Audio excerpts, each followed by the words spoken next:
बाकी है उसके बाद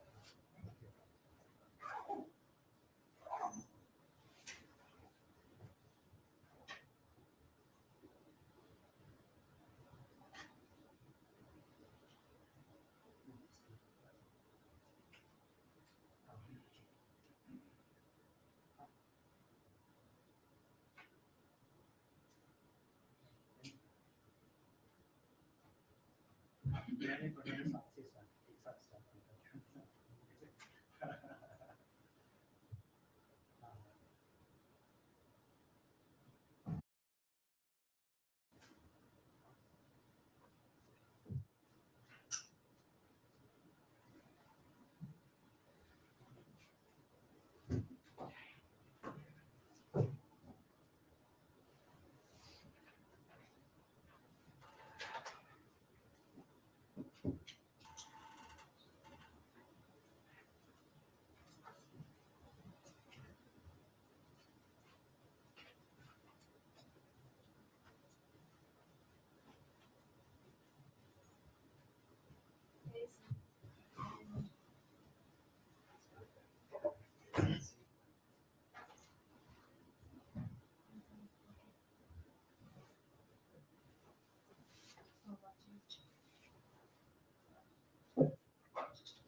Good afternoon, everybody. I don't have any comments to offer at the top. Daphne, you want to kick us off? Yeah, thank you. On Gaza, Hamas has said it would not take part in a new round of Gaza ceasefire talks slated for tomorrow. Are your partners in Qatar still working to have Hamas represented? And if so, are you confident that they will end up being represented at the talks? I will let our Qatari partners speak to their own engagements. What I can say is that we are aware of those comments and we fully expect these talks to move forward as they should. And our point of view is that all negotiators should return to the table and bring this deal to conclusion. It is far time for the remaining hostages to be released, which of course include American citizens, and bring relief to the people of Gaza under the deal that is now on the table. How can they move forward and make progress if Hamas is not there? So, as I said yesterday, our Qatari partners have assured us that there will be representation from Hamas, and I will let them, of course, speak to that, but I'm not going to get into more specifics beyond that. Okay, and what are the remaining sticking points on these ceasefire talks? So, as I've said a number of times this week, so I'm just not going to get into the specifics of the ongoing negotiations from a podium. It certainly wouldn't be helpful to an active and ongoing process. Has language around a permanent or temporary ceasefire been resolved? I'm just not going to get into the specifics of the negotiations. Jenny, go ahead. Okay, try to follow up with Daphne's question. Hamas said they'd be willing to negotiate afterwards if there's a serious response from Israel. How does the U.S. take these comments? So, look, I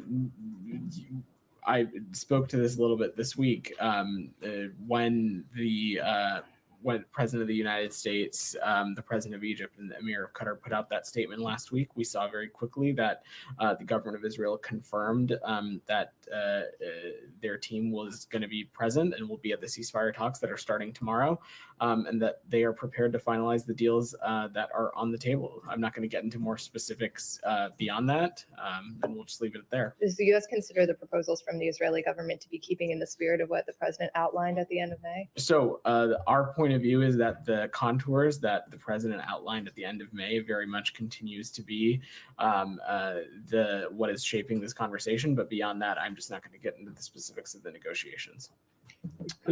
Sean, go. Good. Qatar and Egypt have announced that both foreign ministers received calls from the Secretary of State today. Do you have any readout for these calls? We'll have some readouts to offer, I'm sure, in the next hour or so. We'll have some more to share this afternoon, but these calls are in line with the Secretary's continued engagement on the region and the engagement that he's been doing over the past many weeks, talking to counterparts, working to not only stress the importance and the vitality of getting this deal across the finish line, but also making clear to counterparts that any escalation is not in anybody's interest and certainly not in the interest of the region. Thank you. A couple of things. Yeah. Yesterday, of course, the State Department notified Congress about $20 billion in new weapons for Israel. I realize these won't be delivered for a number of years, 2027 and onward. But nonetheless, the timing of this, just 2 days before the ceasefire talks, can we see any linkage to that? This comes, of course, after criticism of some of the far right members. There was a very strong statement by the Secretary on Minister Ben-Gvir's visit to the Al-Aqsa Mosque compound / Temple Mount.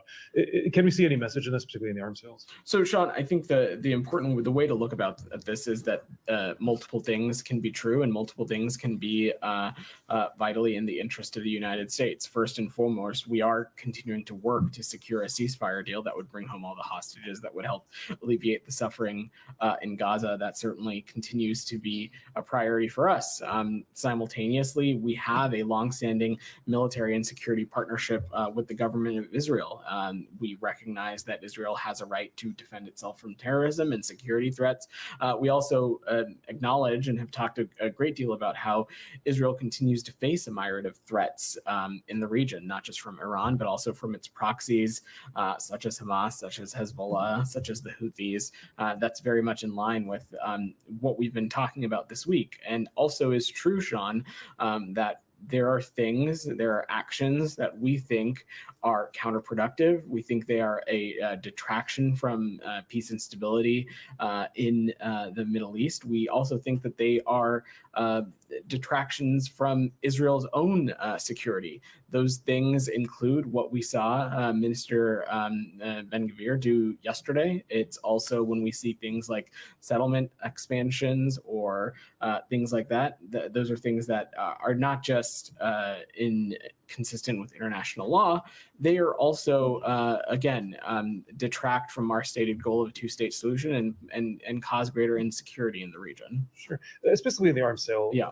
I mean, you and Matt have been asked numerous times about use of U.S. weapons in incidents in which civilians were killed. Have there been any further assurances? I mean, is there a confidence going forward with these weapons? Have there been any assurances that that more care is being taken that the U.S. weapons aren't involved? There, of course, is confidence, and as I have said a number of times when we've talked about this issue, there is a long-standing security partnership with the government of Israel, one that spans decades, but that does not change the tools and the mechanisms that the United States has at its disposal to ensure that certain U.S. articles are not being used improperly. That, of course, includes the CHIRG process, which we've talked about before. That includes the Leahy vetting forum. It also includes the policy and guidance that lives within the conventional arms transfer policy.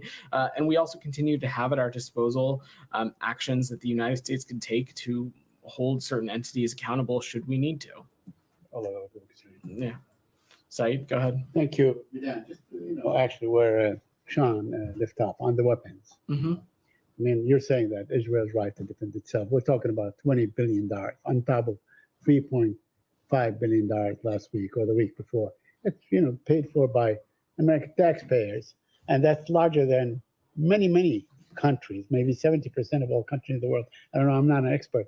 To be used against defenseless people. Can't you tell the Israelis that they should not lower down the amount of damage, but they should not be bombing the places like Tabain School or UNRWA schools or hospitals and so on? Can you tell them that you must not In every engagement side, we stress the importance and the strategic and moral imperative our partners in Israel have to minimize impacts on civilians and to minimize civilian casualties. That being said, Israel absolutely has every right to defend itself. It has every right to hold to account the terrorist actors of Hamas that undertook the horrific October 7th terrorist attack. And Israel has also every right to defend itself from other malign actors in the region, whether it be Iran, whether it be Hezbollah or the Houthis or otherwise. Does Israel have a right to use Palestinians as human shield, as was reported in Haaretz? Are you aware of that report? I've seen that report. I've seen that report. Comment on that report? Is there any way for you to confirm it? I've seen that report, Saeed. They are these reports, they are disturbing, and we would urge Israel to immediately and transparently investigate these allegations and hold any potential perpetrators accountable. Israel has a responsibility to comply with its obligations under international humanitarian law, but I also just want to stress, Saeed, that they are just reports at this point, and that is why we would encourage Israel to look into what's going on. All right. Well, many of these weapons used were actually designed as bunker busters in Afghanistan, but that's another issue. Let me ask you something. The president said that he expects Iran to hold off on an Israeli attack if Gaza ceasefire is reached. How did the president arrive at this, or how did the government arrive at this? Through direct negotiations? Has there been like a promise by the Iranians, if you guys go effectuate a ceasefire, then we are not going to attack? I don't have anything else to offer on the president's comment, Saeed, beyond just saying that getting a ceasefire deal is of vital importance to the region. It could help release the hostages, including the remaining American citizens. It could create the conditions for an increased influx of humanitarian aid. And more importantly, it will help get this region out of these endless cycles of violence that we keep finding ourselves talking about. Yeah, on the talks, my final topic, where Jennifer left off on the talks. Now, Hamas is saying, look, we're not going, and we already agreed to what was proposed to us back in 31, and so May 31. Now, the Israelis are changing their terms. Are you sure they are not? I mean, the New York Times reports and authenticates that, in fact, Prime Minister Netanyahu has already changed and has added more demands. Is the proposal still does it still maintain the same integrity as it was submitted back on May 31? So, Saeed, I'm just not going to comment on purported or alleged leaks of documents and on private diplomatic conversations. What I can say is that the ongoing conversations have and continue to have the contours of the plan that President Biden laid out at the end of May that had support from the Arab world, has support from the UN Security Council, has support from allies and partners like NATO and the G7. And that's what we'll continue to remain focused on. But you would agree that if the proposal was changed, then I'm just not going to get into the specifics of the process, Saeed. Thank you. Alex, go ahead. Quickly on Austin, I'll move to Ukraine after that. The secretary issued a statement this morning saying that we have repeatedly offered to find a way to bring him home. And of course, can you please provide with more details demonstrating, what you mean by that? I'm When did you not offer going to. whom and when last? I'm not going to do that, Alex, for the very reason that these are issues are sensitive. What I can say, and I will just echo what the secretary said, is that for more than a quarter of his life, Austin has been separated from his family and held in unknown conditions. We know that the Syrian government has held Austin, and we have repeatedly offered to find a way to bring them home. We also believe that the Syrian government can help end Austin's captivity and provide an accounting of not just his whereabouts, but the fate of other Americans who went missing in Syria. And this is something that is so personal to not just Secretary Blinken, but also personal to President Biden. And this is something that we're going to continue to work around the clock. Just so we understand the timing, by saying we, you mean this administration has offered you in the past 3.5 years. Is that the case? That is correct. Thanks so much. Yeah. On Ukraine, with Assistant Secretary O'Brien being in Kiev, can you give us basically latest update? Do you have better sense of the situation on the ground? Look, Alex, our engagement with Kyiv and Assistant Secretary O'Brien's visit continues to be in line with this administration's long support of our Ukrainian partners. I understand he had a number of government-to-government engagements on ways in which we can continue to support our Ukrainian partners. As you saw, I think late last week, we announced another presidential drawdown authority, and I expect we'll continue to stand shoulder to shoulder with our Ukrainian partners. I don't have any announcement or anything to preview right now, though. On the issue of the question of untying Ukrainian hands, I've been raising the past couple of days, and your answer has been, basically this is based on the situation on the ground, military situation. Now, with Ukraine changing the front line well back into Russia during the past couple of days, why still letting Putin enjoy sanctuary inside Russia? So I'm just not going to preview any actions, Alex, and I will let our Ukrainian partners speak to their own military operations. Get one on Ukraine, then I'll go back to that row. Go ahead. Just on the Ukrainians said today they're going to have some sort of buffer zone in presumably in Russia, but the Russian-Ukrainian area. I mean, this is something that's tried in other parts of the world. Does the U.S. have any stance on this, particularly when territorial integrity is what the U.S. is? I don't have any immediate reaction, Sean. I'd have to have our team look into further what exactly our Ukrainian partners are referring to and what the contours of such a plan would be. So I'm happy to check and get back to you. Thanks. Sure. Go ahead. Are you able to say whether U.S. weapons are being used in the offensive in Kursk? I will let our Ukrainian partners speak to their own military operations. And what concerns, if any, does the administration have about U.S. weapons potentially being used in the offensive? Look, Daphne, I think we've danced around this issue this whole week, and I will echo what I said to Alex and a couple others. Again, the only reason that you and I are even having this exchange is because Russia is a country that in February of 2022 attempted to subjugate Ukraine's borders illegally and in total violation of the UN Charter. And so our responsibility as the United States is to continue to stand with our Ukrainian partners. That's what we'll do. As it relates to some of these specific activities, the U.S. has not been engaged or involved in any of the planning or preparation for that, but we continue to have a responsibility and will stand with our Ukrainian partners as they defend themselves. So is the U.S. okay with it if Ukraine does use U.S. weapons in this enclave? Our policy has not changed, Daphne.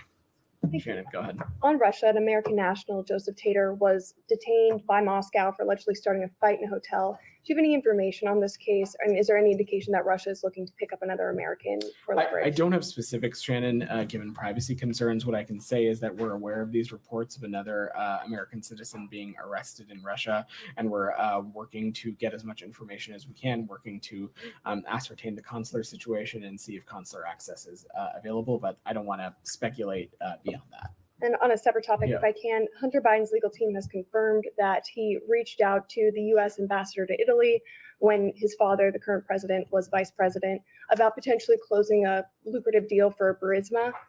Do you have any information on that? Can you confirm that what Hunter Biden's legal team is saying, that there was no meeting, nothing productive came from that outreach? So look, I will, the department would defer to Mr. Biden's representatives on any questions as it relates to his correspondence. I will say that the documents that you're referring to were released as part of an ongoing Freedom of Information Act request, and as consistent with longstanding department policy, we will be, those documents will be made available to the public in the coming weeks. We do not have any additional perspective to offer on the production of these documents, given that it is tied up and as part of ongoing litigation. But broadly, let me just say, individuals from all over the world and from varying sectors seek counsel, advice, information from our ambassadors and principal officers at our embassies and consulates around the world. The department takes every responsibility to evaluate those requests on their merits, and we act appropriately. And on those documents, the timing, the New York Times has been seeking them for quite a while. They were only released after the president announced he won't seek re-election. Is there anything to that timing? And the initial letter from Hunter Biden was never released by the State Department. Will the document be made available? I would not read into anything into the timing. These FOIA processes are long, robust processes, and they are frankly independent of what else is happening in the world. But I'm happy to check if we've got anything else to offer on the timeline. So follow up. Yeah, go ahead. Would you just say, generally speaking, I know you went into some of that detail, would you say, generally speaking, that is a common practice that individuals here in the U.S. would reach out to embassies internationally and Are seek you their asking guidance? me if American citizens reach out to embassies and consulates For around guidance their world? and for specifically for introductions So, or meetings? et as cetera? I said, American citizens of varying backgrounds, of varying from varying sectors of the world reach out to our embassies, either directly to staff, either directly to our ambassadors or our principal's officers, seeking advice, seeking help, seeking a question, looking for information, looking for a question answered. And the department, we look at that and we act on those based on the merit, and we act appropriately in every instance. Michelle. go Yeah, ahead. can we go back to the Middle East Sure. again? I know that Mr. Hochstein works for the White House, but he was in Beirut today. Did he make any progress in his discussions there? And did he bring to the table any new ideas or offers? Again, I'll let, as you so note, Mr. Hochstein works at the White House, and I will let them speak to any specifics as it relates to travel. But senior administration officials across this government are laserly focused, whether they work here at the State Department or elsewhere, on doing everything they can to get this ceasefire deal across the finish line, or doing everything they can to de-escalate tensions and make clear to any relevant actor that escalation is not in anybody's interest. On Iran, Yeah. the cyber attack targeted the central bank of Iran today and the bank's sector. Do you know who was behind the attack, and do you have any comment on that? I don't have any information there, Michelle. And on Lalit. Sudan too. Okay. On Sudan, Yeah. if you don't mind, what do you expect from the Switzerland talks on Sudan in the absence of the SAF? And why did the U.S. insist on inviting UAE to the talks when SAF considers it involved in the conflict? So today's opening session included international and technical partners. That included representatives from Switzerland, the Kingdom of Saudi Arabia, Egypt, the UAE, the African Union, the United Nations, and we are there with a laser focus on ensuring that the SAF and RSF comply with their Jeddah commitments. In the Jeddah Declaration, both the SAF and RSF committed to expanded discussions to achieve a permanent cessation of hostilities. We call on both sides to honor these commitments and to participate in Switzerland. What is happening in Sudan right now is one of the most dire humanitarian situations in the world. And so there is a moral responsibility for the United States and other like-minded partners to try and come together and see what else can be done to help alleviate that situation. I'm not going to get ahead of the talks beyond that, but these talks are going to move forward and we expect them to continue. Lala, there's a couple more on the Middle East. Let me get to that and then we What can come about back to UAE, Vedant? Why did the US invite? Michelle, there are a number of relevant countries who have a vested interest in seeing a cessation of hostilities in Sudan, and so it's we welcome any country that shares that like-minded goal to participate. Nadia. Yeah. Do you expect the Sudan forces to come eventually? We have stressed that they have a responsibility to be there, and we'll continue to make that clear. But I don't have any updates on that. Nadia, go ahead. Thank you. In an interview with AP, a spokesman for Hamas said that he does not believe that the U.S. is an honest broker. And well, the United States doesn't think Hamas is an honest broker. Okay. So basically, if he says that, and he said that they accepted the president proposal, but you guys are not willing to publicly criticize the Israelis, especially Netanyahu, who obstructed these deals many times. Why do you believe that Hamas now is the onus on them to show up in this negotiation? What makes you confident that they have to come? I'm not going to. They're not going to come. Nadia, I know you were a couple minutes tardy. I'm not going to get into the specifics of the negotiation process. What I can say is that our partners in Qatar have spoken to us about making sure that there is representation from Hamas so that these talks can go forward. I'm not going to get ahead of that process. I spoke a little bit about that this week as well. More importantly, though, what is vital here and what no one should lose sight of, whether it's Israel, whether it's Hamas, whether it's any entity, is that this deal is so vitally important for the region and its future. When we are talking about the release of the remaining hostages, including American citizens, we're talking about doing whatever is possible to get an influx of additional humanitarian aid, but also creating the diplomatic conditions to have serious conversations about the future of the region and getting us out of these endless cycles of violence. Okay, considering that you have seen so many U.S. diplomats in the region, including Rick McCarthy in Cairo and Hochstein in Beirut and William Burns in Doha, and there was talk about the secretary adding into this trip. How do you see success and failure, considering the intensive efforts that the U.S. government is putting on Nadia, what we are laserly focused on is doing everything we can to get this deal finalized, agreed upon, and across the finish line.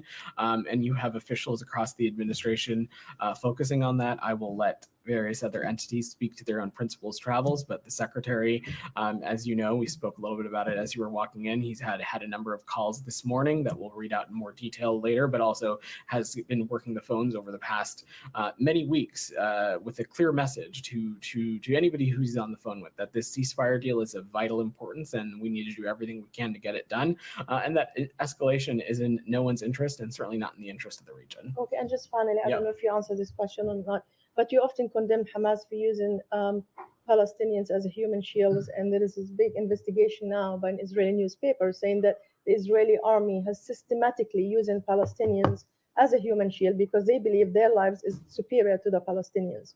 So do you condemn the Israelis for using Palestinians for the same purpose that you condemn Hamas? So your colleague Saeed raised this issue before you walked in, and I will just echo that these reports are incredibly disturbing, and we urge Israel to immediately and transparently look into these allegations and hold any perpetrators accountable. But I also just want to stress, as I did with Saeed, that these are just reports at this point, and so what we would call on is for Israel to look into this and ascertain what's actually going on. So what make these reports and Israel and Hamas using Palestinians as human shields as fact on the ground?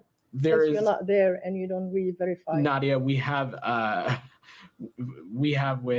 know with incredible certainty that Hamas has a clear track record of using civilian infrastructure and protected facilities as areas of operation, as bases, and using as civilians as human shields. That is not hyperbole. Can I follow up Sure. on this, Hamas using civilians as human shields? 2 weeks ago, I asked you about a photo of Israeli soldiers posing in front of the Turkish-Palestinian Friendship Hospital, and there were also reports that the IDF was using this hospital as their military base. I asked you about this, and you responded by saying that you asked Israel for further information. Did they get back to you? Do you have any updates on I don't have any specifics to offer as it relates to that at this time, but I will just echo what I said then, in that any kind of violent or kinetic activity so close to a hospital, we certainly would take issue with. But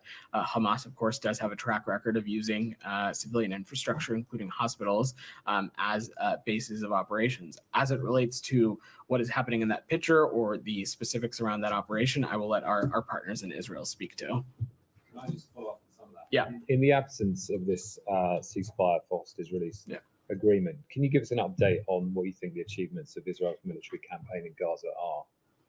Pardon, Tom. Sorry, I couldn't hear. Do you have an update on what you believe the achievements of Israel's military campaign in Gaza are? So, Tom, it's really not for me to speak to the IDF's achievements or not.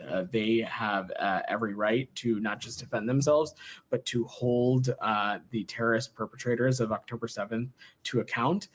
They also, we share their stated goal of defeating Hamas, and that continues to be what we're focused on as well. In part of when we talk about the future of the region, when we talk about what we want to see for the region and the diplomacy that we hope a ceasefire can unlock, we talk about ensuring that the Gaza Strip can no longer be a springboard of terrorism on the Israeli people. And part of that includes the defeat of Hamas. And that is a line of effort we, of course, support. I mean, I asked the question because it was the 29th of May that the Secretary said it was appropriate to ask how incremental gains against Hamas stacked up against what he described as the unintended but horrific consequences of military action when you're going against people who are embedded with civilians. That was after the deaths of at least 45 people in a tented encampment after an Israeli airstrike. I mean, we've now had reportedly more than 100 people killed in a school in Al Tabin over the weekend. So are the Israelis making anything more than incremental gains? I mean, it's 2.5 months since then. Tom, I will let our partners in IDF speak to their own operations and any progress they're making. What I can say, though, is that the points you raise just further underscore the critical nature of why we're so focused on getting a ceasefire deal across the finish line. It's important that we think that it is truly the only lever left when it comes to stopping the suffering, stopping the endless Is it the loss only of lever, life. a ceasefire? It's not. I mean, you have leverage in terms of stopping arms to Israel. So, Tom, we have a long-standing security relationship with Israel, and it's totally appropriate if you and others would feel that maybe that perhaps shouldn't be the case. But Israel faces threats from not just Hamas but Iran and other Iranian proxies, and this is a security partnership that is going back decades. And I will just stress again, and Sean rightfully added it at the onset of his question, that the security systems that were notified yesterday, we are talking about systems, some of which would really have no use in such a conflict in Gaza in the first place, but also we're talking about systems that the earliest some could be delivered is 2026, with the vast majority of them falling somewhere between 2027 and 2029. Okay, but I mean, when you say it's the only lever, I'm just asking a question, but the point is that the Secretary 2.5 months ago described incremental gains against Hamas. So that's why I'm asking the question 2.5 months later, when you've continued a military assistance relationship that funds Israel's campaign in Gaza. I'm just asking the question, are the gains anything more than incremental against Hamas? Tom, we've come to the conclusion that what the best thing, the best path forward is for this ceasefire deal to get across the finish line, and that's what we are lazily focused on. DR, go ahead. Sure. Sorry. Several U.S. officials have said that it's actually not possible to achieve total victory in defeating Hamas. Given that, does the U.S. really share Israel's goal of defeating Hamas? We do, and we think that a ceasefire deal is the first step in a direction of ensuring that the Gaza Strip can no longer be used as a springboard for terrorism against the Israeli people. And do you think it's achievable? Again, I will let our Israeli partners speak to their own operation, but we are committed to doing everything we can to make sure that we get this region out of this endless cycle of violence, and that, again, the Gaza Strip can no longer be used as a launching pad for terrorism against Israel. DR, go ahead. Daphne, you've got like 6 questions. I'm going to work through them. DR, go ahead. There are some reports suggesting that the U.S. and Iraq has reached an agreement about the withdrawal of the U.S. forces in Iraq, and it starts the next month. And also the Iraqi foreign minister is scheduled to visit Washington, D.C. to meet with the U.S. officials on this agreement. Do you have anything to share with us on this? So we have held discussions with the government of Iraq on the future of Operation Inherent Resolve since last year. This includes when Prime Minister Soudani met with President Biden here in DC in April. And at no point did we discuss the withdrawal of U.S. forces from Iraq, but we continue to discuss the transition to what we would say a bilateral security partnership, as highlighted in Prime Minister Soudani's readout of his call with Secretary Blinken. These discussions are ongoing, and it is a process that builds on previous bilateral strategic discussions, and it's rooted in what I would say, which is our mutual commitment to security cooperation and a shared interest in regional stability. But I don't want to get into more specifics beyond that, and I'm sure my colleagues at the Pentagon can talk more. No agreements been reached between you and Iraq? No conclusive assessment to offer. And do you have any updates on your diplomatic engagement with Iran about their attacks on Israel? Said asked you about the president's comments. What makes you expect Iran is not attacking Israel if you get a ceasefire deal? So look, I'm not going to speculate on any kind of timeline or window as it relates to a response or any kind of retaliation. What I can say is that Secretary Blinken, the president, others across this administration have been deeply engaged in sending a clear message about de-escalation and sending a clear message that every thing needs to be done to get this ceasefire deal across the finish line. Jenny, I said you're going to Just to follow up on Iran, is it still the case there's been no direct engagement between the U.S. and Iran? That is the case. And do you feel that your deterrence efforts have worked, given that there hasn't been a retaliatory? I just don't want to speculate again on a window or any possible retaliation or response, Jenny. I will use the chance to again echo what I've said, which is that the calls that the secretary has had today, the calls that he's had earlier this week, last week, he is deeply engaged on this issue and using every possible opportunity to not just stress the importance of getting the deal done, but also stressing the importance of de-escalation. And then to follow up on one thing you said in response to that Haaretz report, you called on the Israeli government to transparently look into these. The State Department has called a number of times for the Israeli government to look into reports of abuses. Have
they ever gotten back to you with any sort of answers on these reported abuses that are taking place? There is a close information sharing relationship between us and Israel. I'm obviously not going to speak to every single issue or every single incident that's been raised, but there is a close information sharing relationship with Israel, and we in this instance would welcome them sharing more information with us on what transpired.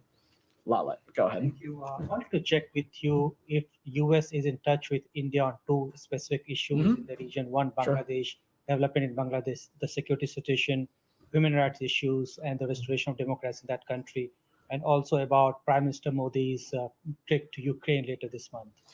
Yeah, so first let me start with the second part of your question. I will let the Prime Minister's office speak to any of his own travel. I don't have anything to offer there, but we of course are in touch with our Indian partners on a number of issues, and of course would welcome India's engagement in the war between Russia and Ukraine, especially as it relates to ensuring that we get to a just and durable peace that is reflective of what our Ukrainian partners are attempting to do, which is defend their territorial integrity and sovereignty.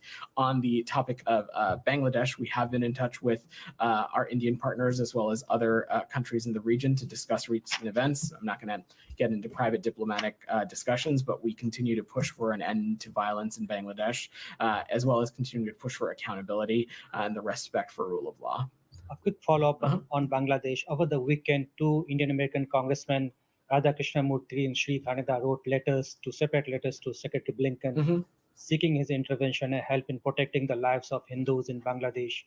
Has Secretary received those letters? Is he addressing the issues raised by these two congressmen? So what I can say is that we engage with partners in Congress regularly. I'm not going to get into specific letters or engagements, but let me just note that the interim government, we welcome Dr. Yunus's call for calm and an end to the recent violence of the new, and as well as we welcome the new government's focus on restoring security and the protection of members of minority communities as well.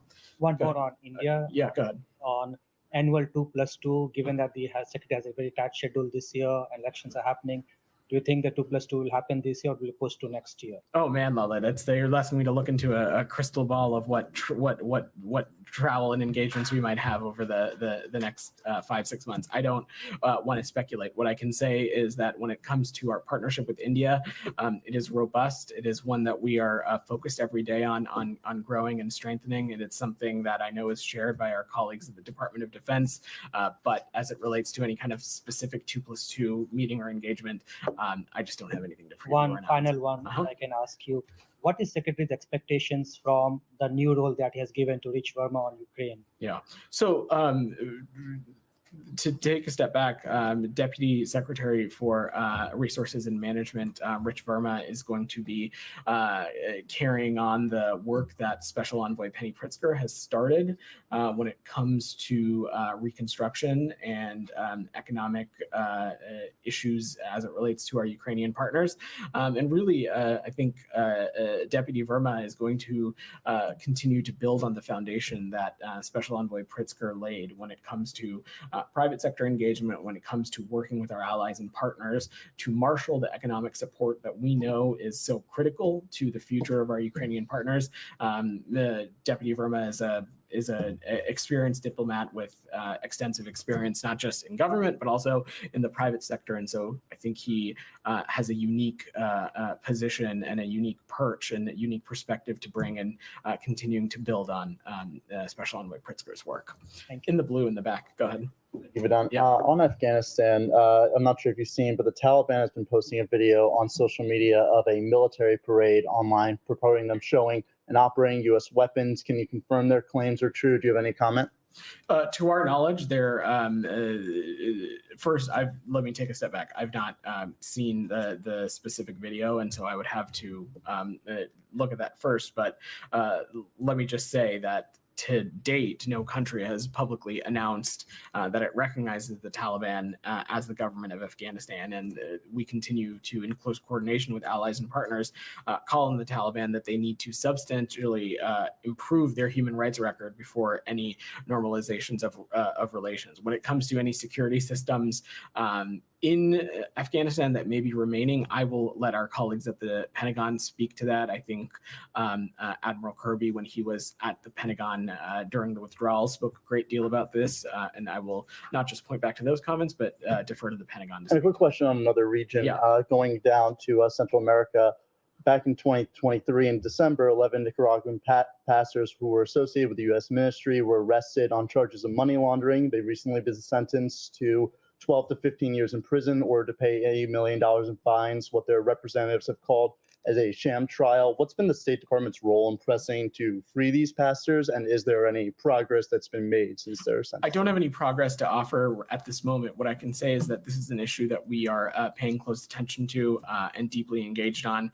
The United States maintains that the Nicaraguan government unjustly holds 13 individuals affiliated with the evangelical organization Mountain Getaway in Nicaragua, and believe that they are being held solely for exercising their right to freedom of religion or freedom of belief. But I don't have any updates for you there. Go ahead. Yeah. Thank you. A spokesman for Iran's mission to the UN told the Washington Post that his government has no intention or motive to interfere in the US presidential election. Is he telling the truth? Well, a report from our Office of National Intelligence would certainly say otherwise. Look, we have long spoken about how Iran has had lines of efforts to maliciously influence elections, not just here in the United States, but elsewhere. It's something that we are consistently vigilant about. As it relates to the United States specifically, I'm happy that I'm sure colleagues at the FBI and Department of Homeland Security would be happy to speak to some of those deterrent lines of efforts. Just a follow-up, what can foreign states like Iran, Russia, or China expect if they interfere in the U.S. election process? Have they or will they be warned or sanctioned for trying to undermine the American public's confidence in elections and exacerbate political polarization? So I'm not going to preview any actions that the United States may or may not take, but with any country, we have been clear and we have been vigilant about stressing to them that they should not maliciously interfere in our elections. Ben, go ahead. Real quickly on Japan, can I get your reaction to Prime Minister Kishida's announcement that he will not run in next month's LDP leadership election, and what are U.S. expectations of Japan's next leadership? So let me answer the second part first. The leadership and the governance of Japan is, of course, up to the Japanese people to determine, and I have no doubt that whoever ends up assuming that position and office, that we will continue to deepen our alliance and partnership with Japan. Let me just say about Prime Minister Kishida, he has been an extraordinary friend to the United States, and we deeply appreciate his steadfast partnership and his visionary leadership. Under his leadership, the Japan and U.S. alliance has been brought to greater heights, and it is truly evolved into a global partnership where we stand shoulder to shoulder with each other, promoting our shared values and interests. His April visit to Washington, D.C., where he met with the president, where he spoke to Congress, very clearly highlighted this. And we were very proud to work with Prime Minister Kishida on during his tenure at the G7, as well as issues surrounding condemning Russia's war against Ukraine. All right. Thanks, everybody. One more region. Oh, sure. Go ahead. Just Thailand. Yeah. Your favorite. Everybody loves Thailand. But the very different political process than Japan. The Constitutional Court has sacked the Prime Minister over the appointment of a minister who had a conviction. I'm not asking you whether the U.S. thinks that people with convictions can run for office, but in terms of this, in terms of the political situation in Thailand, this comes after the most popular politician, Mr. Pito, is also disqualified. Yeah. Does U.S. have any broader concerns about Thailand? So I saw what you did there and how you asked that question. We are, let me just take a step back though to say that we are aware of today's ruling by the Thai Constitutional Court to dismiss Prime Minister of Thailand and the entire cabinet. We are eagerly waiting and look forward to the selection of not just a new prime minister, but also a smooth transition of power. Our commitment to the U.S.-Thai alliance and partnership does not change. There is a shared history here, shared interests and common values between both of our countries. And so we will let this process play out, and I don't want to get ahead of that. All right. Thanks, everybody.